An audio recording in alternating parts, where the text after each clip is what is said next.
guys, welcome back into another video, and today is another ranking video. Now I know obviously next week is the week full of MCU, Endgame, everything. So I thought, since all we've really been talking about, besides my movie review Wednesdays for the last 2 months, really, yeah, pretty much. For the last 2 months, all we've been talking about is the MCU and Endgame and Road to Endgame. I thought today we'd mix it up. We're still going to be talking about movies, but we're going to be talking about another franchise. Today, I am ranking all of the Wizarding World movies. Now, if you guys don't know, I'm a big Potterhead. I love the Wizarding World. I love the Fantastic Beasts franchise. It's one of the best franchises in movies, I think. So today, I'm going to give you guys my ranking. I'm going to rank all 10 movies, all 8 Harry Potter movies and both Fantastic Beasts movies. Before I get into the ranking, let me know down below in the comments what your favorite movie from the Wizarding World is. I'd love to talk to you guys in the comments below about it. Real quick before we get into it, this is my opinion. It's my opinion. Look, we may have different opinions, we may differ, we may think some are better than the others. That's okay. That's okay. We don't need to argue about it. Let's just talk about it in the comments. Let me know what your favorite is, why you like it, why you like it better. Hey, you may even change my mind. My number one is pretty solidified, but the others, you could change it. But again, if you guys are new, thank you so much for watching, liking, commenting, subscribing. It's been absolutely insane. You know, I've been grinding a lot, trying to get done with school, and it's just great. So thank you guys so much for the support. But let's just hop right into it. So coming in at number 10 is Harry Potter and the Chamber of Secrets. This is just my least favorite Harry Potter movie, Wizarding World movie. I feel like it's too long. It's too long. They're trying to set up a lot of information. It just could have been done in a more compact way, I think. I just didn't enjoy it. I didn't enjoy most of the earlier movies. I liked when they got the darker tone after Prisoner of Azkaban, and there were more stakes. In the Chamber of Secrets, there's not really that many stakes. And in the Harry Potter movies, I like the stakes. I do. I like that there are big stakes in these movies. So there's not much to really talk about it. I just didn't enjoy it. It's the least favorite whenever I watch. I just want to skip it, but I don't because, you know, it's a Harry Potter movie. Coming in at number 9 is Harry Potter and the Sorcerer's Stone. I like this one more because it's the whole introduction. It's the introduction to this wizarding magical world. It's done very well, but again, there's not a lot of stakes. It's not as dark of a tone. And it just doesn't do it for me. I like the film. I like all these films, first off. But if I have to rank them, this one would fall more at the bottom, unfortunately. It's a good film, but, you know, nothing's solidified yet. When you start to get further into the story and more of the stakes and more of the story is actually solidified and panned out, I like it better. I don't know. Maybe that's just me. And I love magic battles. There's like no magic battles in the first 2 movies. So that's just me. Seeing the magic happen and seeing the magic actually be used by our characters is one of my favorite parts of watching these Wizarding World movies. And not a lot of that happens in the first 2 movies. It's a lot of exposition and a lot of storytelling. Again, it's done well. It's just not my cup of tea.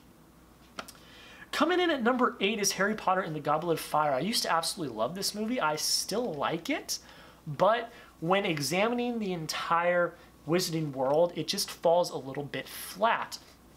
There are higher stakes in this movie. There are, and I like the higher stakes a lot. I just feel like some of the Triwizard Cup storyline is a bit tacky. I think it's cool, I think the mythology is cool, but I think just overall, it's a bit tacky. And in the overall arcing sense of the Wizarding World itself, it's just, the movie over the other ones doesn't hold up for me as much. So, you know, again, like it or hate it, that's just my opinion. And so it comes in at number 8. Coming in at number 7 is Harry Potter and the Deathly Hallows Part 1. Now, this is a movie with stakes. This is the beginning. The main problem I have with this movie is it drags on so long. You could have made one Harry Potter and the Deathly Hallows movie. You really could have. This movie dragged on so much.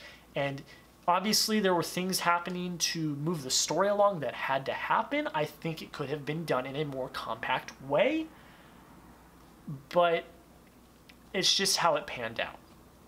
I like the movie over the other ones. The stakes are real. A lot of big moments happen in this movie, but again, it just drags out, and it's just not one of my favorites. Coming in at number 6, I'm sorry, I keep screwing this up. Coming in at number 6 is Fantastic Beasts: The Crimes of Grindelwald. Now, I really enjoyed this movie a lot. Watching it again, it doesn't hold up as much, but it's still a good movie nonetheless. It's a setup movie. It is. That's why it's lower on my list. It's a setup movie, not a lot happens, but I don't know what it is about the Wizarding World movies, but I'm more enchanted and I've fallen in love more with these movies than I did most of the Harry Potter movies. So that's why this one's up on my list a little bit more. I honestly just enjoyed the experience more. I don't know why. It's a setup movie, but I just really like the characters. I like the storytelling. I like going back into like the old times, the 30s, 40s, and seeing these characters interact and seeing a different side of the magic. That's just honestly a very interesting thing for me, and that's why it's a bit higher than some of the other movies. Coming in at number 5 is Harry Potter and the Half-Blood Prince. I'll be honest, this used to be one of my least favorites, but now it is in the top 5. Honestly, it's the story, it's the storytelling. The storytelling's great. This is a big stepping off film in the franchise because it's the last one with Dumbledore. Dumbledore dies in this one. This is the one that really flips the switch. This one and Order of the Phoenix. But this one's the one that does it because Dumbledore's dead. You can't hide behind Dumbledore anymore. And this is it. Like, the finale's here. I like that about that movie. You know, you can really tell things are happening. The story is moving along, and big events are about to occur. That's what this movie is. It's kind of a setup movie for the bigger picture, which is Deathly Hallows. And I really enjoyed it. It worked for me. Upon rewatching, I enjoyed it so much more because back when I had watched it originally, I wasn't like so in depth of thought about movies and film as I am now. And coming back in and watching this one, it just did it for me this time, and I really enjoyed it. So it's in my top 5. Coming in at number 4 is Fantastic Beasts and Where to Find Them. Now, unlike Harry Potter and the Sorcerer's Stone, we already have the magic solidified. We know what's going on. The only things that need to really be shown or introduced are the new characters and things about the Fantastic Beasts. I think it was done perfectly.